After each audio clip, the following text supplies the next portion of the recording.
কিন্তু নারীদের জন্য বিশ্বনবী আতর ব্যবহার করতে নিষেধ করেছেন। বিশ্বনবী বলেছেন, আইয়ুমা ইমরাআতিন ইস্তাআতারাত, আতর মেখে কোন নারী পুরুষের দৃষ্টি আকর্ষণের জন্য যদি রাস্তা দিয়ে বেরোয়, যতগুলো পুরুষ তার দিকে তাকাবে তাদের সাথে জিনা করার গুনাহ ওই মহিলার আমলনামায় লেখা হয়ে যাবে। আমার বোনেরা, আমার মায়েরা, যাদের কানে আমার মাইকের আওয়াজ যাচ্ছে, খবরদার ঝাঁঝালো পারফিউম মেখে ঘর থেকে বেরোবেন না। আপনি পারফিউম দিতে চান, রাতের বেলা বেডরুমে স্বামীর কাছে যাওয়ার আগে পারফিউম মেখে যান। অথবা ডিওডোরেন্ট যদি মাখতে চান, আপনার আর্ম পিটে এটা একেবারে জামার ভেতরে মাখবেন, যাতে বোরকার বাইরে এই গন্ধ না ছড়ায়। যতগুলো মানুষ গন্ধ পাবে তাদের সাথে জিনার গুনাহ আপনার হয়ে যাবে। খবরদার, নিজেকে সেভ করেন। এই হেজাব আপনার অহংকার, হেজাব আপনার আভিজাত্যের প্রতীক, এই হেজাব আপনার অধিকার। চিল্লায় বলেন ঠিক কিনা?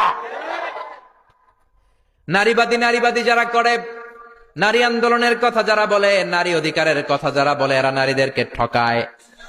এরা নারীকে বানিয়েছে বিজ্ঞাপনের ভোগের পণ্য।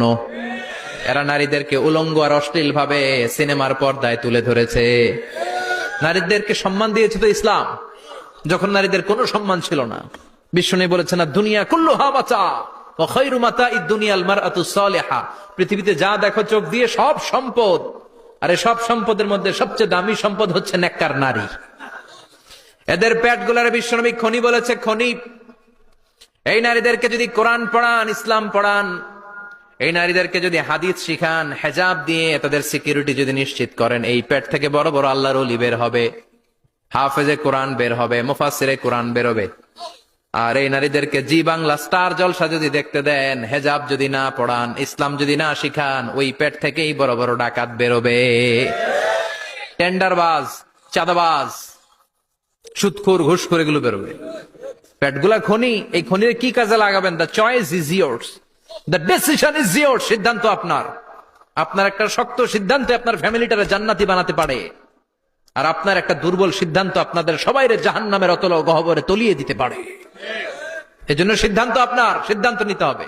নারীরা অলংকার পেলে খুশি হয়ে যায়, তাদেরকে আল্লাহ অলংকারের বোঝাই বস্তা বস্তা অলংকার দিবে।